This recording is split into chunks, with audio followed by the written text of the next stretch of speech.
Une tranche de fromage n'est pas quelque chose que l'on s'attend à trouver sur sa voiture. Aussi hilarant que ça puisse paraître, ça pourrait indiquer quelque chose de dangereux. Une femme racontait cette histoire sur Internet.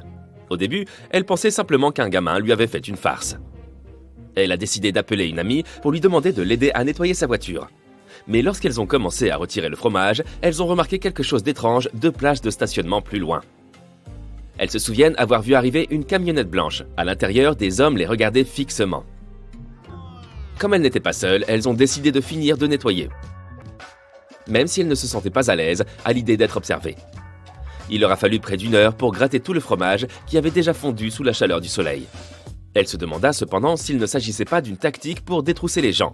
Car concentrées sur le nettoyage, les victimes ne prêteraient plus grande attention à leurs affaires.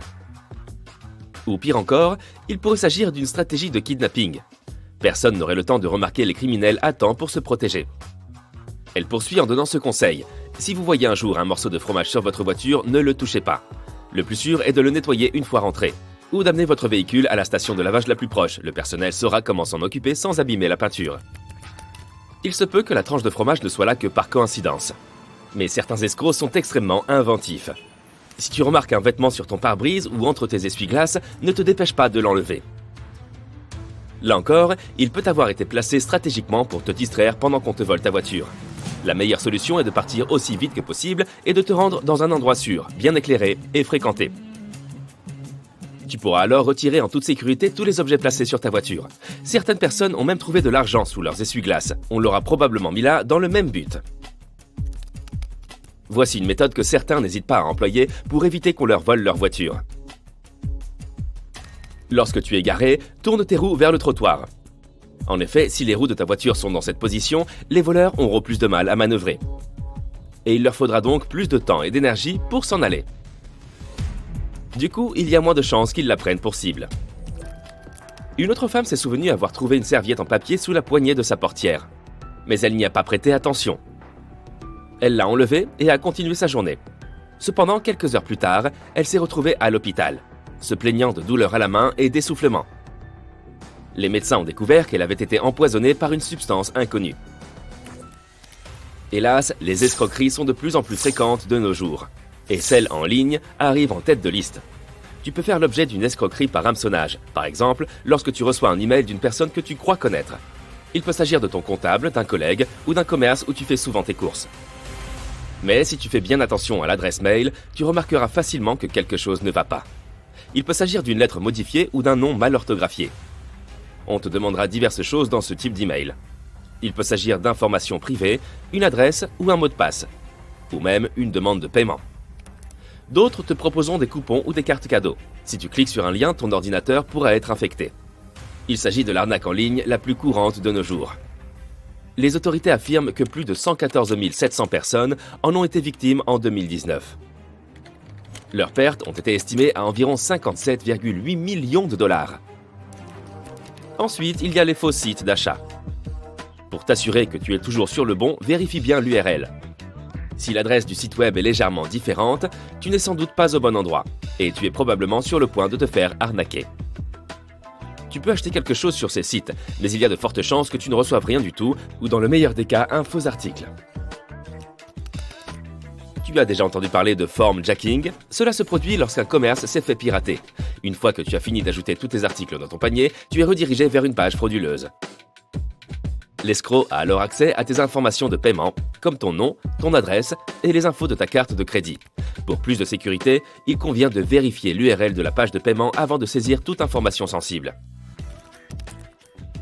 Les arnaques à l'assistance technique se montrent encore plus créatives. Dans ce cas, tu pourras même recevoir un appel t'informant que ton ordinateur a été infecté par un virus dangereux, qui risque d'endommager ton appareil ou de détruire toutes les données qui y sont conservées.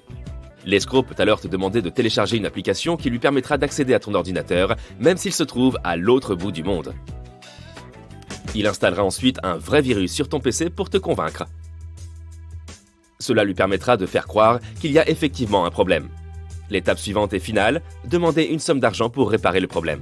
Si tu soupçonnes que ton appareil est compromis, contacte toujours un revendeur ou un service d'assistance technique certifié.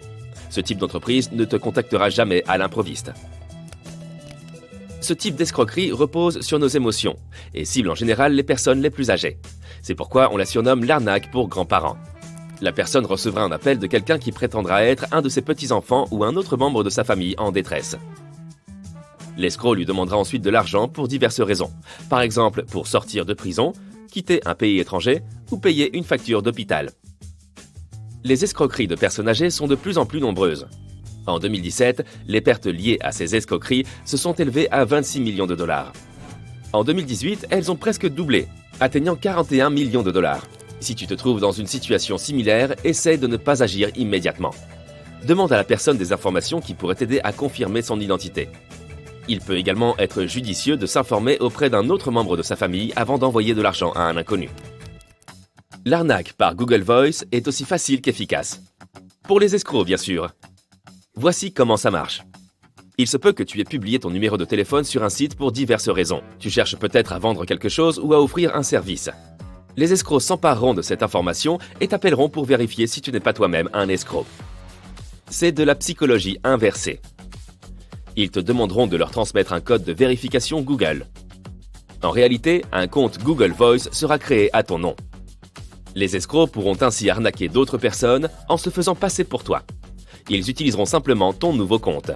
Règle numéro 1, ne jamais partager un code de vérification avec qui que ce soit. Les CV en ligne ne sont pas très sûrs non plus, car ils peuvent fournir certaines données sensibles aux escrocs. Ils essaieront de te contacter en se faisant passer pour des recruteurs. Certains prendront même le temps de te faire passer un entretien.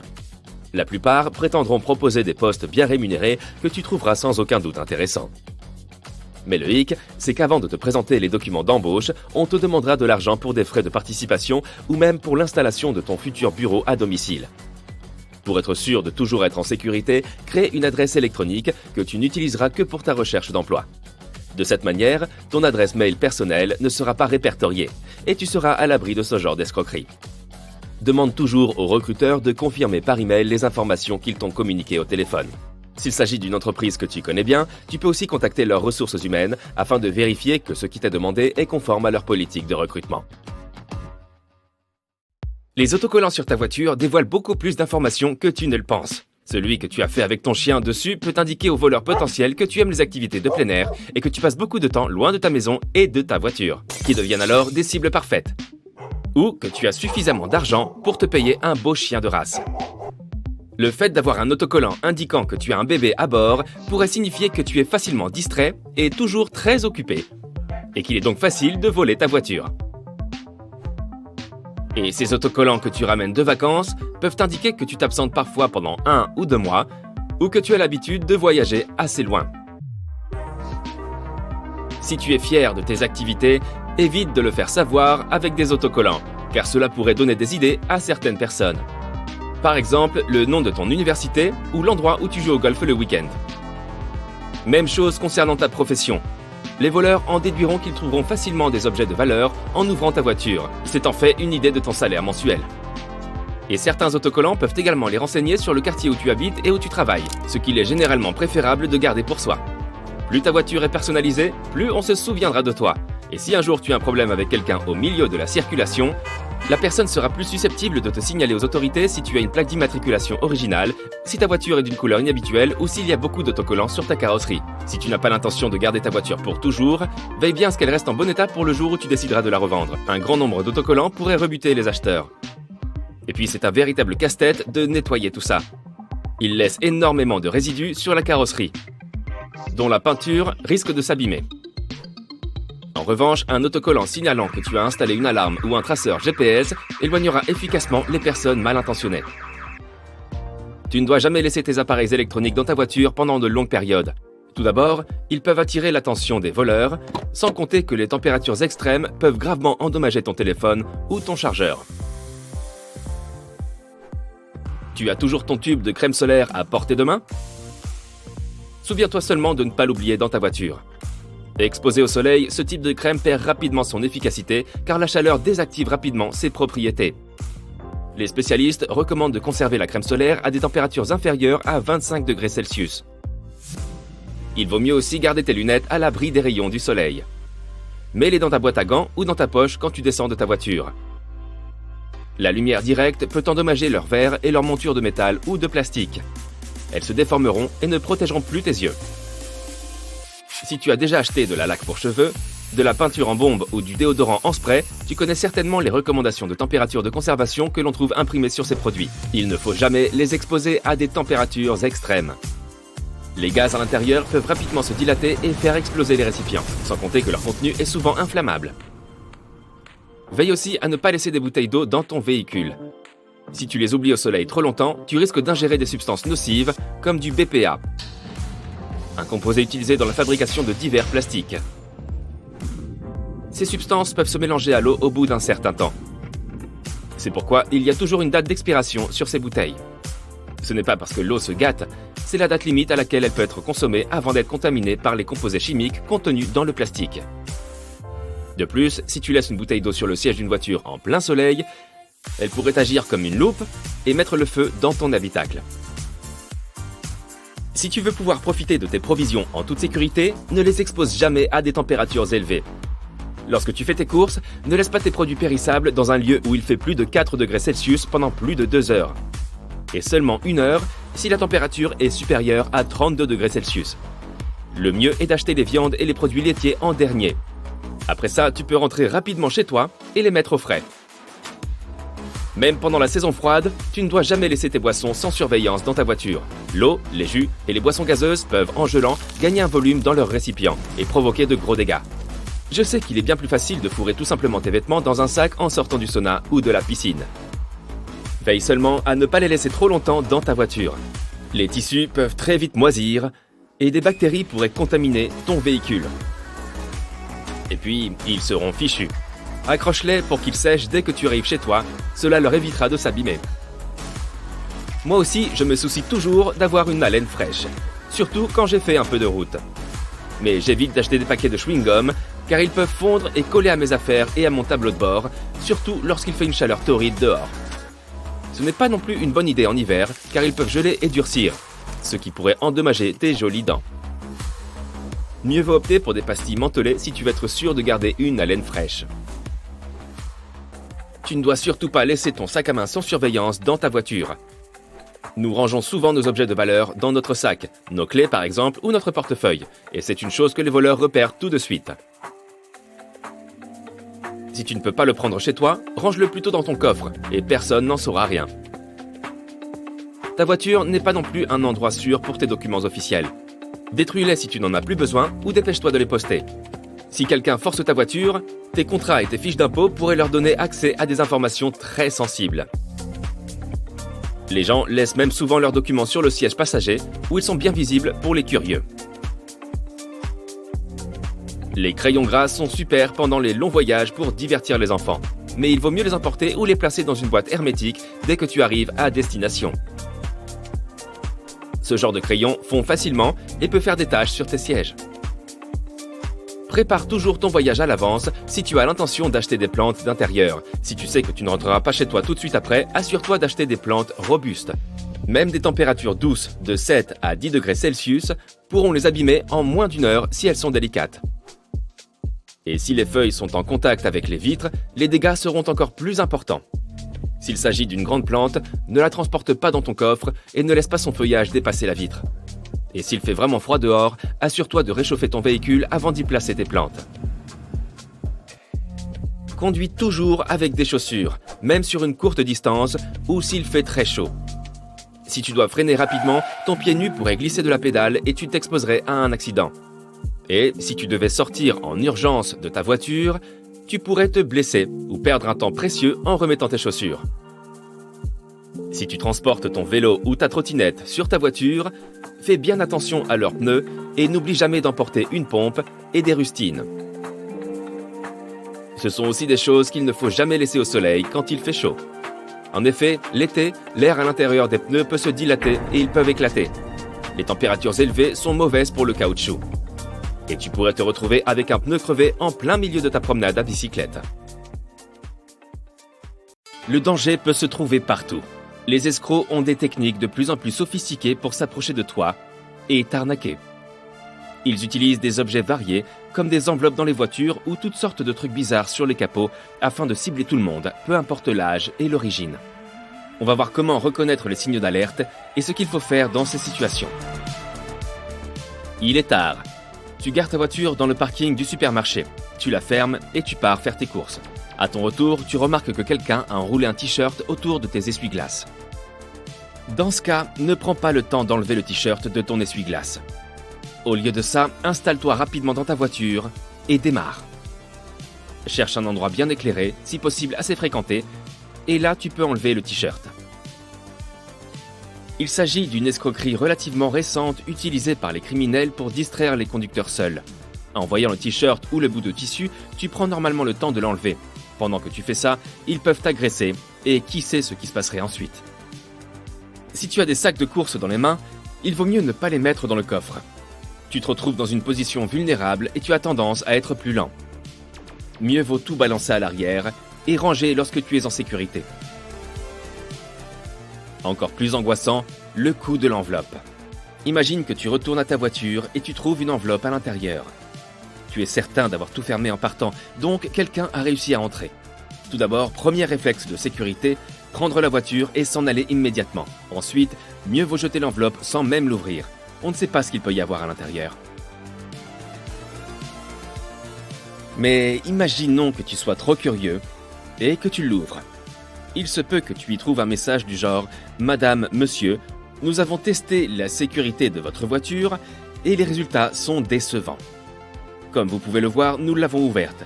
Merci de bien vouloir payer ce test et nous vous enverrons un agent pour vous aider à installer un système de sécurité plus performant. » Heureusement qu'ils n'ont rien pris. Jette l'enveloppe et oublie le message. Si tu payes les arnaqueurs, ils vont continuer dans leur lancée et faire probablement pire. Le mieux, c'est d'aller chez son propre mécanicien et faire contrôler ou remplacer son système de sécurité si nécessaire. Une bouteille d'eau sur le capot indique également un grave danger. Comme le tissu sur l'essuie-glace, c'est une façon de te distraire et te faire sortir de la voiture. Mais cette fois, c'est encore pire. Même si tu laisses la bouteille ou toute autre chose là où elle est, et que tu démarres tout de suite pour rentrer chez toi, tu cours probablement un gros risque. Ceux qui ont posé la bouteille sur ton capot ont probablement installé un traceur GPS sur ta voiture. Donc, si tu rentres chez toi, ils peuvent te suivre. Il vaudrait mieux trouver un endroit très fréquenté et chercher ce traceur GPS. Ou aller directement au commissariat et demander à la police de s'en occuper. Quand un étranger te demande de le prendre en photo et te donne son téléphone, n'accepte pas tout de suite. Si la personne en question a l'air suspecte ou antipathique, il vaudrait mieux refuser gentiment. C'est probablement une escroquerie. Elle te donne son téléphone, tu allumes l'appareil photo et tu remarques qu'il ne fonctionne pas. Impossible de prendre la photo. Tu rends le téléphone à la personne qui t'accuse de le lui avoir cassé. Elle te demande de l'argent et fait un scandale. Dans cette situation, il faut essayer de ne pas paniquer et de ne surtout pas céder. Mieux vaut partir calmement. Il faut faire comprendre à cette personne que tu n'es pas tombé dans le panneau. Et si la personne devient trop agressive, à toi d'appeler la police. Les voleurs peuvent mettre des flyers, des journaux ou des autocollants sur ta porte. Ils peuvent aussi insérer des morceaux de papier ou des petits morceaux de plastique dans l'interstice de la porte. S'ils voient que tu ne les enlèves pas tout de suite, ils comprennent que tu n'es pas chez toi. C'est comme ça qu'ils marquent les appartements qui sont faciles à cambrioler. Après tout, il est plus sûr d'entrer dans un appartement vide. Donc, dès que tu vois quelque chose d'étrange sur ta porte, enlève-le tout de suite. Si un flyer ou un marque-page reste sur ta porte pendant 1 ou 2 jours, les voleurs savent que tu n'es pas chez toi. Bien évidemment, ça peut être de vraies pubs, mais il faut quand même t'en débarrasser. En plus des flyers, tu peux te retrouver avec d'étranges signes sur ta porte ou sur ta maison. Des numéros, des croix ou d'autres symboles. Les cambrioleurs marquent les maisons qu'ils veulent cambrioler au moyen de cette technique. Si tu vois ces signes, mieux vaut appeler la police. Tu rentres à la maison après le travail et tu remarques que tu n'as presque plus d'essence. C'est bizarre, tu avais fait le plein récemment. Tu t'arrêtes à une station-service et tu demandes au mécanicien de contrôler s'il y a une fuite dans ton réservoir. Entre-temps, des voleurs sont peut-être en train de te cambrioler chez toi. Ils ont volontairement vidé ton réservoir pour que tu perdes du temps à la station. Ils ont alors tout le temps de bien fouiller.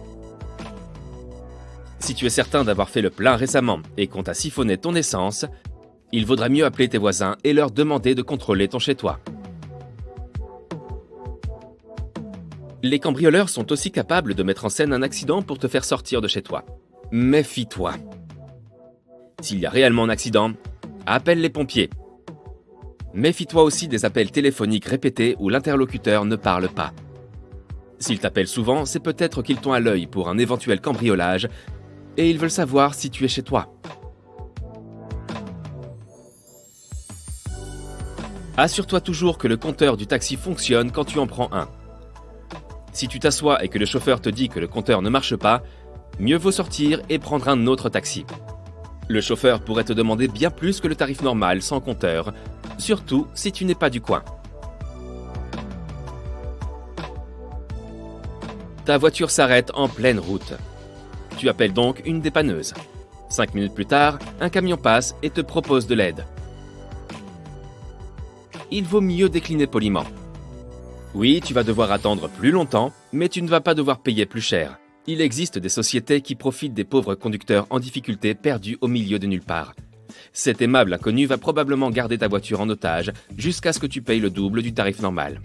Si tu ne sais pas si la dépanneuse qui vient d'arriver est celle dont tu avais demandé l'assistance, rappelle le service et demande-leur de te donner la plaque d'immatriculation de celle qu'ils t'ont envoyée. Si tu dois choisir une place de parking, mieux vaut éviter celle qui se trouve à côté de véhicules plus gros que le tien. Tu deviens facilement une proie pour les criminels, puisque tu es caché derrière un van ou derrière un camion.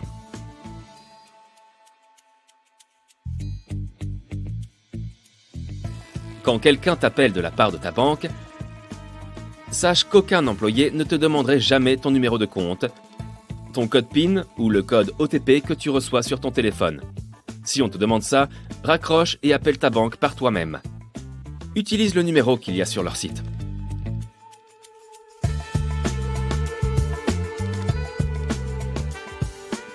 La seule façon sûre de payer quelque chose en ligne, c'est d'utiliser ta carte de crédit ou un e-wallet de confiance. Si on te demande de payer avec une méthode peu commune, comme avec un voucher, une carte cadeau ou un transfert sur un autre compte avec ton appli bancaire, il s'agit très probablement d'une escroquerie. Un vrai magasin en ligne ne te demanderait rien de tout ça et il t'enverrait une facture électronique après la transaction.